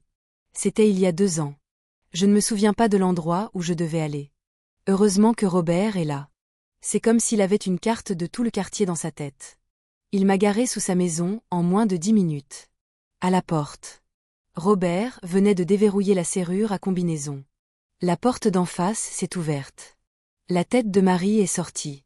Son visage, qui arborait un sourire, s'est immédiatement effondré lorsqu'elle m'a vu. Et elle a claqué la porte. Elle a fermé la porte avec fracas. Robert ne lève pas les yeux. Il a ouvert la porte au maximum et n'est pas entré. Il est resté planté dans l'embrasure de la porte. Ses yeux étaient rivés sur le sol. Je suis entré. Le décor et le mobilier étaient les mêmes qu'il y a 2 ans. Robert m'a suivi. Il a fermé la porte derrière lui. Il a fouillé et fouillé encore. Je me suis retourné. Je l'ai regardé. Les mains derrière le dos. Robert. Es-tu heureux maintenant? Il pince les lèvres. Il hoche la tête d'un air réservé. Oui. Je fais un pas en avant et m'approche de lui. Alors pourquoi ne souris-tu pas? Ou bien tu ne me parles pas? Devant moi. Il a inconsciemment essayé de jouer le rôle d'une personne calme et silencieuse. Personne normale et silencieuse. Mais depuis le moment où il est monté dans la voiture, jusqu'au moment où il est entré dans la maison, Robert a essayé de réprimer les coins de sa bouche. Il ne me regardait pas beaucoup. Mais ce regard occasionnel avait révélé ce qu'il avait en tête. Le regard d'un trésor longtemps attendu qu'il a enfin ramené à la maison. Cela a fait battre mon cœur un peu plus vite. Lorsque Robert a entendu ce que j'ai dit. Les coins de sa bouche se sont un peu plus relevés. Et ses yeux se sont illuminés. Il m'a regardé. Jenny. Je peux te prendre dans mes bras. J'ai souri et j'ai ouvert les bras. Je l'ai laissé se précipiter et enrouler ses bras autour de ma taille. Il m'a serré dans ses bras. C'était tellement. C'était si mignon. Je me suis dit. Le reste de la journée. Je suis restée chez Robert et je ne suis plus jamais sortie. La vie de Robert était très routinière. Il prenait une pause déjeuner après le dîner. Puis il jouait aux échecs tout l'après-midi. Il était très concentré. Il me regardait quand je me levais. Pour s'assurer que je ne partais pas. Puis il retournait à son jeu. Je suis restée avec lui et j'ai continué à étudier les informations sur l'autisme que j'avais reçues d'un ami. Et de l'un des plus grands psychiatres du pays. L'état de Robert. Il a besoin d'être évalué par un psychiatre professionnel. Et mettre en place un traitement psychologique à long terme.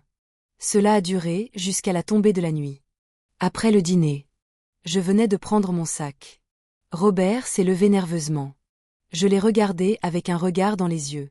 Je ne pouvais pas me résoudre à lui dire que je partais. J'ai serré la lanière de mon sac à main. J'ai détourné le regard et j'ai dit. Je rentre chez moi. Je te verrai demain. Quand demain? Demain était un concept trop large pour lui. J'y ai réfléchi. En me dirigeant vers la porte. J'ai dit. Demain. Je dois travailler pendant la journée. Demain soir. Je te retrouve pour dîner. Robert. Très doucement. Robert a chuchoté.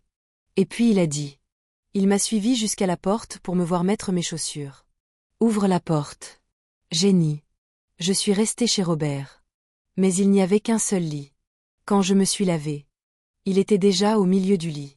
Je lui ai demandé où j'allais dormir. Il m'a montré le salon. Vous mesurez 168 cm. Le canapé mesure 250 cm de long et 98 cm de large. Tu peux y dormir. Pourquoi ne dormirais-tu pas sur le canapé et moi sur le lit? Lui ai-je demandé. Robert s'est assis.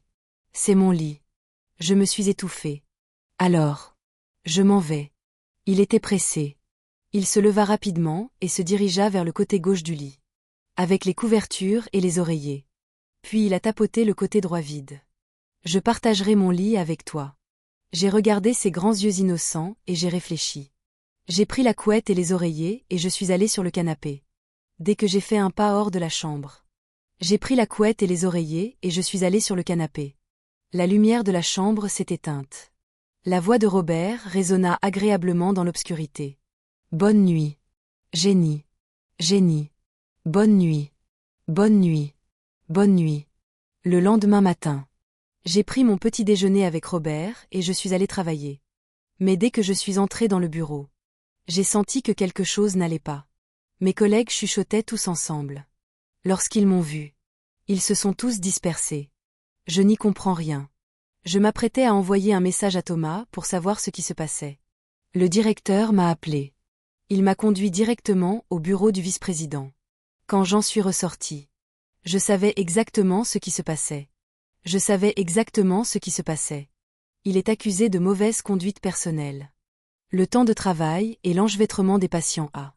La lettre n'a pas seulement été déposée à la porte du bureau du doyen. Elle a également été affichée sur le tableau d'affichage de l'hôpital. Maintenant, tout l'hôpital, y compris les patients, connaissent probablement le nom de Jenny.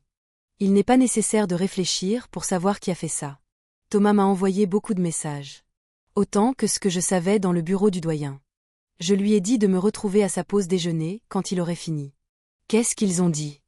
Dès que nous nous sommes rencontrés. Il m'a demandé. J'avais l'air d'être la vice-présidente. Jenny. Cette rumeur est très mauvaise. Elle a causé beaucoup de tort à votre image et à celle de l'hôpital. Vous devez me faire un rapport dans la journée. Je ferai une annonce publique pour expliquer à tout le monde. Thomas rit. Il m'a demandé pourquoi je le cherchais. Savez-vous qui a fait ça? C'est pour cela que je t'ai appelé. Je lui ai fait signe. Je lui ai fait signe de venir vers moi. Puis j'ai sorti mon téléphone portable. J'ai sorti une liste de numéros de téléphone de mes mémos. Je lui ai expliqué le plan. Il a ri aux éclats. Il a dit oui sans rien dire. Tout est prêt. Thomas a composé le numéro depuis son propre téléphone. Et il a fait exactement ce que je lui avais dit. Il a tout raconté à la personne au bout du fil. Le bébé de Marie. Depuis que nous avons quitté l'hôtel. J'ai pensé à toi. Vous êtes libre ces jours-ci. J'ai trouvé un hôtel à thème pour les couples. On peut choisir un lit à eau. Je dois dire que Thomas a du talent quand il s'agit de jouer la comédie. Je n'ai pas pu m'empêcher de lui lever le pouce. L'homme de l'autre côté de la table est resté silencieux pendant 2 secondes. Puis il a crié. Qui es-tu? Qu'est-ce que Marie a fait avec toi dans mon dos? Thomas a fait semblant de paniquer et a dit qu'il s'était trompé de numéro. Il raccroche. C'était la première fois que je voyais un grand garçon ensoleillé aussi mal. Je n'ai pas pu m'empêcher de lui faire encore quelques compliments. Je n'ai pas eu l'occasion de me venger de Marie qui nous a séparés. Robert et moi. Je n'ai pas encore eu l'occasion de me venger d'elle. Et elle a encore le courage de s'en prendre à moi. Alors je ne peux pas lui en vouloir de se venger de moi. Par coïncidence. Quand je suis sortie de la maison de Robert aujourd'hui, j'ai vu une voiture familière. Elle ressemblait à celle de Marie quand elle parlait à l'homme devant l'hôpital. J'en ai pris note. J'ai copié le numéro sur le pare-brise. Je n'ai pas réalisé qu'il s'agissait du petit ami de Marie. Thomas a rangé son téléphone portable.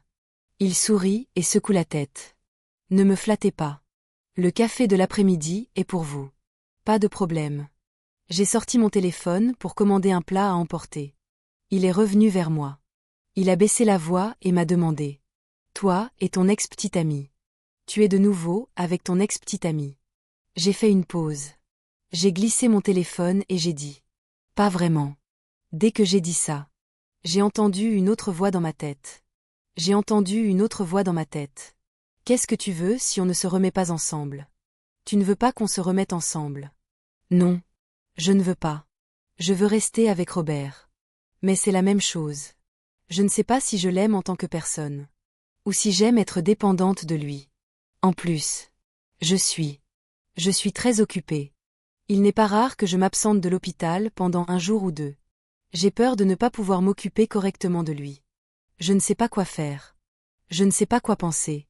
Je ne veux pas parler à Thomas. Je m'éloigne donc du sujet. J'allais vous demander. Comment es-tu arrivé à l'autisme? Thomas a ri. Appuyé sur mon bureau. En regardant le ciel bleu par la fenêtre. Parce que mon père était autiste. Je me suis figée. J'ai levé les yeux vers lui. Un homme grand et beau. Vêtu d'une blouse de laboratoire propre et soignée. Ses yeux étaient fermes. Le dos est droit. Pas du tout. Thomas a fait un stop. Ne me regardez pas comme ça. Notre famille va bien. J'étudie cette question par curiosité personnelle. Il s'est arrêté. Il a croisé un regard que je n'ai pas bien compris. L'autisme se caractérise par des difficultés sociales et de communication. Ils sont comme génies qui brillent seuls dans le ciel. Ils vivent dans un monde à part. Mais leur monde n'est pas sans clé. Comme mon père pour ma mère. Votre ex-petite amie à vous. Vous êtes tous les deux ceux qui ont la clé. Je suis juste curieux de savoir quelle est cette clé. Et puis il m'a regardé. Son monde s'ouvre à toi. Si tu l'aimes vraiment, ne le fais pas attendre. J'ai baissé les yeux, fixant les pétales qui tourbillonnaient dans mon verre d'eau. Je hochai lentement la tête. Thomas s'est redressé et s'est étiré. Parler pour un rival. C'est la première fois que je fais cela. Je lève les yeux et souris. Je lui ai dit de sortir d'ici. La pause déjeuner est presque terminée. Il m'a fait un signe de la main. Il se dirige vers la porte et fait demi-tour. J'ai entendu dire que votre département n'était pas très calme ces jours-ci. Faites attention. J'ai un peu levé le menton. Cela signifie que j'en suis conscient. Tous ceux qui ont travaillé longtemps dans un hôpital ont été confrontés à des conflits entre médecins et patients. Il n'y a pas moyen de l'éviter. Il y a 1 an, la chirurgie cardiaque a reçu un patient atteint d'une cardiopathie dilatée. Il avait besoin d'une transplantation cardiaque. Il attendait depuis 1 an. Il attendait un donneur compatible. Mais hier, nous avons reçu une notification nous informant qu'un patient gravement malade de l'hôpital First était compatible avec un donneur compatible. Ce cœur. Le système a donné la priorité à ce patient. La famille du patient n'a pas pu le supporter. Elle a fait une dépression. Ils se sont plaints au médecin traitant pendant 2 jours. Après le travail, j'avais hâte de retrouver Robert. Tout le chemin du retour.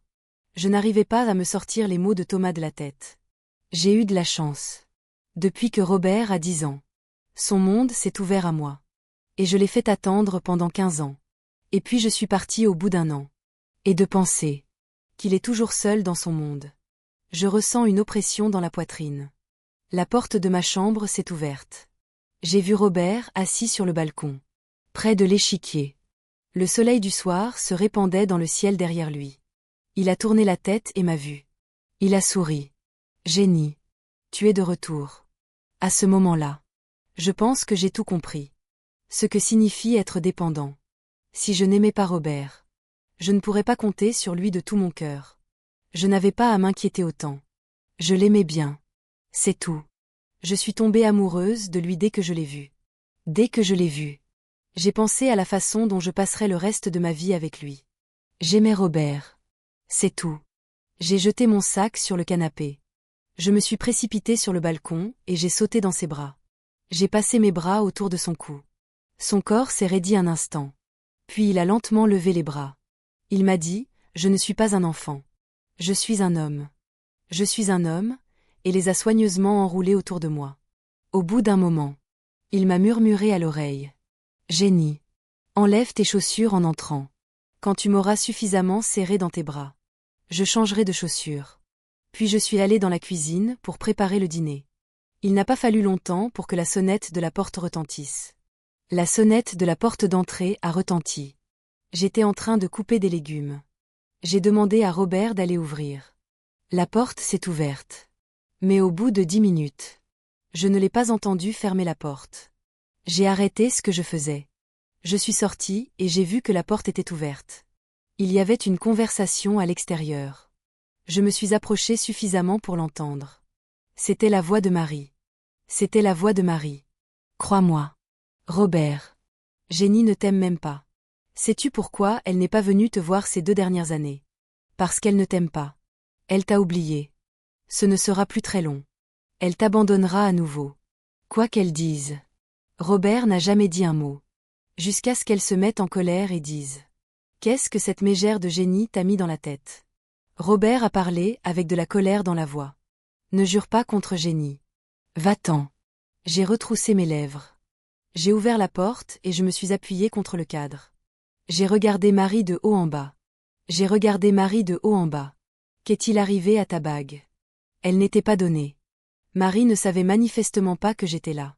Elle s'est figée avant de serrer les dents. Occupez-vous de vos affaires. Vous avez l'air d'être en couple. Je suppose que c'est fini. Quand elle a fini de parler. Comme si elle réagissait à quelque chose. Son visage déjà en colère paraissait encore plus féroce. C'est donc toi qui es derrière tout ça. J'ai ricané. Je ne veux pas être punie pour ce que j'ai fait. Je te verrai au tribunal si tu inventes d'autres rumeurs. Au fait, n'oubliez pas de rapporter les trophées d'eux. N'oubliez pas de rendre les trophées de la dernière course de Robert. Vous pouvez être poursuivi pour détournement de fonds. Quelques personnes. De toute évidence. On lui a juste demandé de les récupérer pour elle. Je ne m'attendais pas à ce qu'elle le prenne et le garde pour elle. TSK. Le visage de Marie devient vert. Elle s'est retournée avec colère et est entrée dans sa maison. Bang. J'ai dit à Robert d'aller manger. Il m'a suivi dans la cuisine. Il a accroché la lanière de mon tablier. Plus que 15 jours. Je n'ai pas su quoi penser pendant une seconde. Puis je me suis souvenu. 15 jours avant que je lui dise si je l'aime ou non. Il n'a pas cru Marie. Il attend de l'entendre de ma bouche. J'ai cligné des yeux. Je voulais lui dire maintenant. Mais il m'est venu à l'esprit que le tournoi d'échecs dont parlait David avait lieu dans un demi-mois. Il y a 2 ans. Robert et moi avions un trophée en gage de notre amour. Cette fois-ci, utilisons le trophée comme gage d'amour. J'ai donc dit à Robert. Le jour où tu gagneras le trophée du championnat de Go. Je te le dirai. Les yeux de Robert se sont illuminés. Oui. Il l'a fait. Un demi-mois plus tard. Robert a remporté le championnat de Go. Il est venu me chercher à l'hôpital avec le trophée. Ne bougez pas. Je descends maintenant. J'ai regardé par la fenêtre de mon bureau. Je l'ai vu lever le cou vers le haut. Je n'ai pas pu empêcher les coins de ma bouche de se soulever. J'ai enlevé ma blouse aussi vite que j'ai pu. J'ai éteint mon ordinateur et je suis descendu en courant. Mais quand je suis sorti de l'ascenseur, j'ai entendu un grand cri. J'ai entendu un grand cri. Tout le monde dans le hall d'entrée courait vers la porte. J'ai eu un mauvais pressentiment. J'ai fait 2 pas vers le milieu du hall et j'ai vu un homme surgir de nulle part. Son corps était couvert de sang. Il avait un couteau à la main. Il a poursuivi l'homme comme un fou en brandissant le couteau. J'étais paniqué. J'ai pensé à Robert qui se tenait à l'extérieur. J'ai vu l'homme courir vers la porte. Et sans réfléchir. J'ai couru après lui. Non. Non. Non. Non. Non. Non. Non. Non. Non. Non. Non. Non. Robert. S'il te plaît. Ne laisse rien lui arriver. En courant. J'ai prié pour que Robert ait vu les autres s'enfuir et les ait suivis. Mais quand j'ai atteint la porte aussi vite que j'ai pu. J'ai vu Robert toujours debout dans la même position. J'ai vu Robert toujours debout à la même place. Et l'homme était parti dans sa direction. Il m'a vu. Il m'a souri. À ce moment-là. J'ai oublié de respirer. Mon esprit était encore en ébullition. Les mots sortaient déjà de ma bouche. Cours. J'ai couru vers lui. J'ai agité mes mains et j'ai crié aussi fort que j'ai pu. Cours. Mais il était trop tard. L'homme était déjà à côté de Robert. Robert. Mon cœur s'est arrêté. Je l'ai regardé s'écrouler sur le sol. Il y a eu toutes sortes de cris. Je me suis précipité et j'ai rattrapé le corps de Robert au dernier moment. Je l'ai maintenu au sol. J'ai mis ma main sur sa blessure. J'ai appelé son nom encore et encore. Robert. Robert. Le couteau est entré dans le corps de Robert. C'est comme s'il était entré en moi. Je ne pouvais plus respirer. J'ai perdu conscience. Tout bruit autour de moi devenait lointain. Tout ce que je pouvais faire, c'était crier sur le côté. Brancard. Amenez la civière ici. Non loin de là. L'homme a été plaqué au sol par un groupe d'agents de sécurité qui se sont précipités. Il se débat frénétiquement. Vous avez pris le cœur de mon fils. Mon fils est mort. Vous devez tous mourir avec lui. La civière a été rapidement apportée. Je les ai suivis jusqu'à la porte de la salle d'opération. On m'arrête. Mon collègue m'a tapé sur l'épaule. Ils se sont précipités dans la salle d'opération. La porte s'est refermée lentement. J'ai regardé fixement la porte. Mon esprit est devenu vide. Je n'aurais jamais pensé qu'un jour je serais enfermé derrière cette porte. À l'intérieur se trouvait la personne que j'aimais le plus. L'hôpital était en deuil. Un endroit qui sauvait des vies a été transformé en purgatoire à cause d'une dispute médicale. Mes jambes ont faibli. Je suis tombée par terre. Mes 2 mains étaient couvertes du sang rouge vif de Robert. Robert.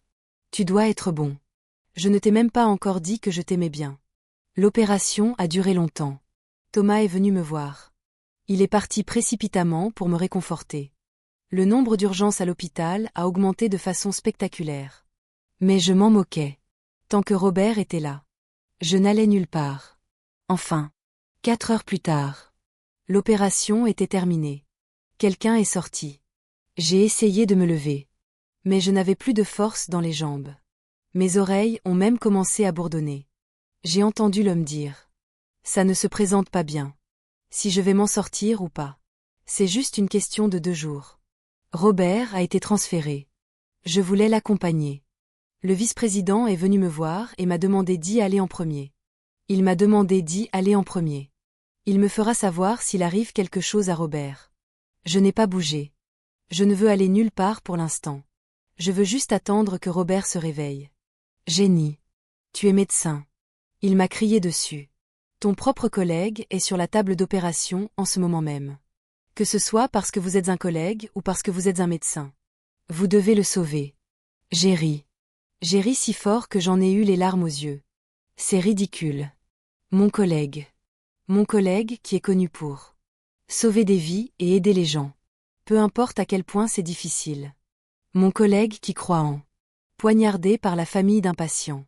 Sur la table d'opération. C'est lui qui sait le mieux. Il n'y a rien de plus ridicule. Qu'a-t-il fait de mal? Qu'est-ce que mon Robert a fait de mal? Il attendait juste que je sorte du travail. Et maintenant? Il est mort ou vif? Pendant que nous étions à l'arrêt. Le directeur, qui étudiait à l'étranger, est revenu à l'hôpital. Il n'a rien dit. Il est parti avec le vice-président. Je suis restée une demi-heure à l'extérieur du service. Je me suis changée et je suis entrée. J'ai vu Robert allongé sur le lit. Il y avait toutes sortes de machines à côté de lui. Il était relié à de nombreux tubes. Ses yeux étaient fermés. On aurait dit qu'il dormait. Je me suis approchée doucement de lui et je me suis assise. Je lui ai pris la main. Chaque seconde ici est de plus en plus difficile. Je me concentre sur chaque détail de son corps. Je n'osais pas me déconcentrer. Je n'ai pas osé m'assoupir. Je ne sais pas combien de temps cela a duré. Thomas est entré et m'a demandé d'aller manger quelque chose. J'ai refusé. Il a laissé une bouteille d'eau et il est parti.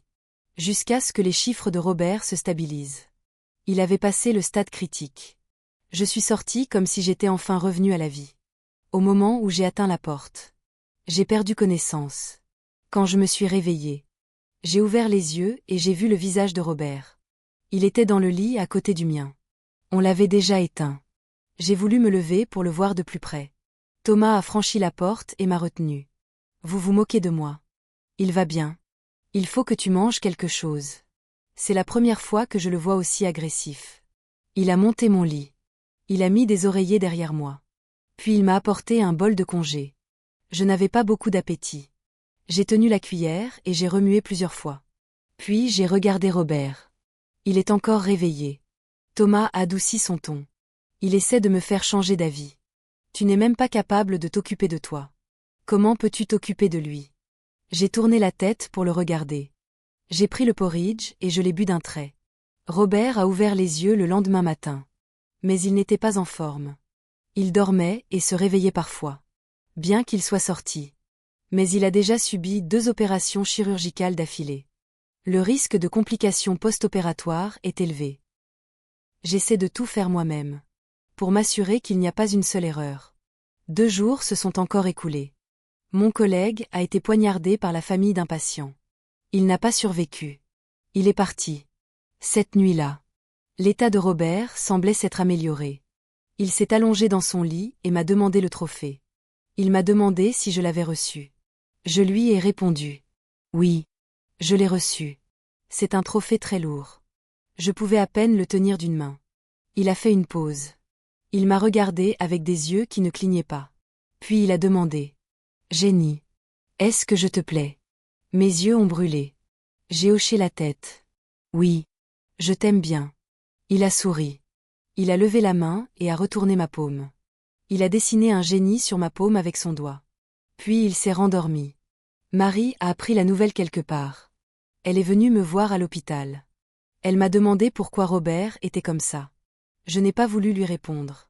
Je voulais aller dans le service pour être avec Robert. Et elle ne m'a pas laissé partir. Pendant que nous nous tiraillions l'une vers l'autre. La machine à côté de Robert s'est soudain mise à sonner. La machine à côté de Robert a soudain déclenché une alarme rapide.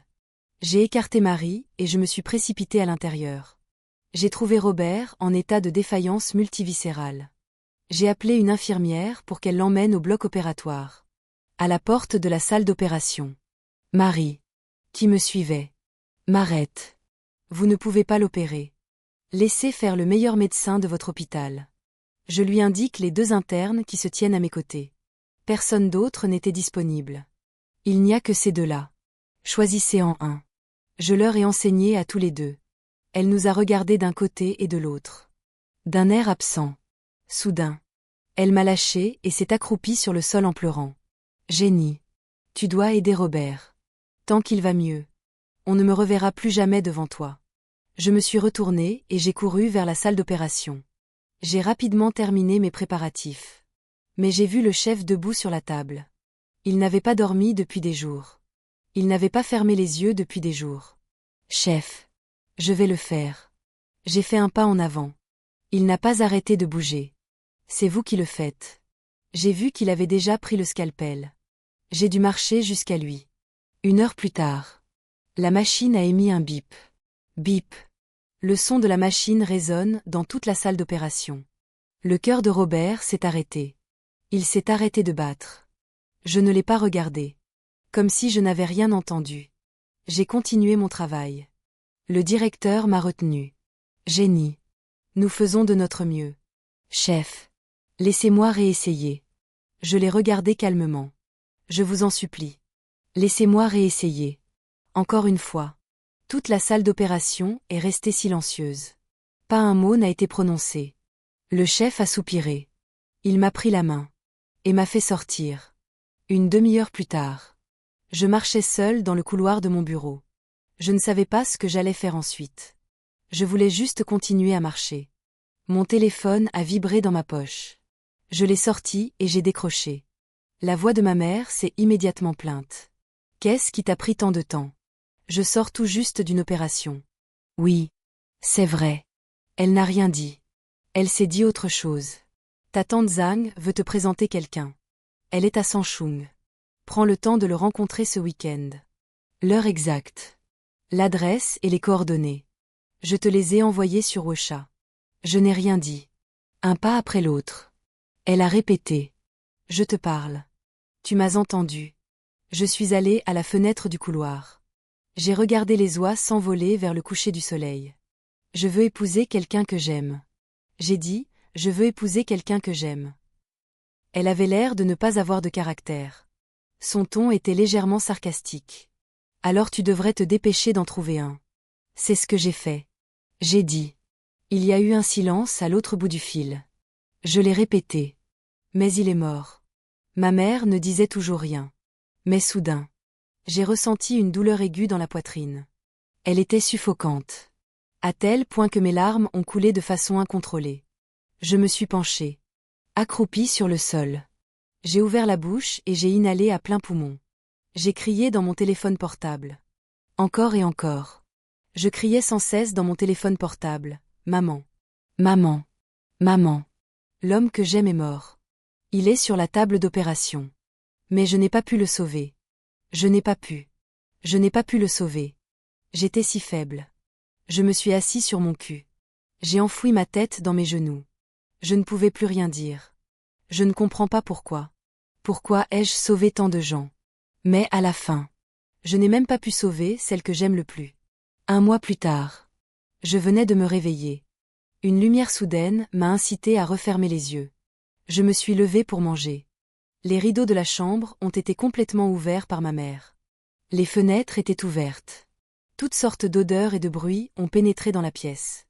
Dont le rôti de porc est brûlé. Dont l'enfant a été battu à nouveau et a pleuré. Ma mère passait l'aspirateur dans ma chambre. Si tu ne veux plus travailler, va vendre de la drogue dans l'entreprise de ton oncle.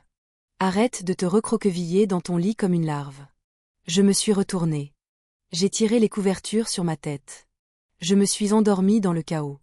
Je ne sais pas combien de temps j'ai dormi. La sonnette m'a réveillée à nouveau. J'ai attendu une demi-journée. Mais je n'ai pas entendu ma mère ouvrir la porte. Et la sonnette a continué à retentir. 5 minutes plus tard. Je me suis levée et j'ai ouvert la porte. J'ai vu la main de Thomas sur la porte. Il m'a vue. Il y avait de la consternation dans ses yeux. Il a lentement retiré sa main. J'ai donné un coup de poing à la porte. Je n'avais pas l'intention de l'inviter à entrer. Qu'est-ce qu'il y a? Ma voix était rauque. Car je n'avais pas parlé depuis longtemps. Il s'est figé. Il m'a dit. Change de vêtements. Je t'emmène quelque part. Je n'ai pas dit un mot. J'ai claqué la porte derrière moi. Il a appuyé sur la porte. Puis il a dit d'une voix pressante. C'est à propos de Robert. Je me suis arrêtée. Je suis rentrée dans ma chambre et j'ai enfilé une veste par-dessus ma chemise de nuit. Je suis sortie avec lui sans changer de chaussures. Je n'ai pas pris la peine de demander à Thomas où il allait. Il a continué à rouler en silence. Le silence m'a permis de m'endormir après une nouvelle nuit d'insomnie. Quand j'ai rouvert les yeux, Thomas s'était arrêté devant l'hôpital de Sandown. Je n'ai même pas pris la peine de descendre de la voiture. Pour me ramener chez moi. Thomas n'a pas répondu. Il s'est tourné vers moi et m'a indiqué un magasin de thé au lait en face de l'hôpital. Regarde qui est là. J'ai plissé les yeux. J'ai vu un visage familier. C'est Richard. Ses yeux semblent avoir récupéré. Il sourit à la fille assise en face de lui. Thomas était à côté de moi et m'a dit. Robert était réveillé et dans le coma. Robert est venu le voir une fois.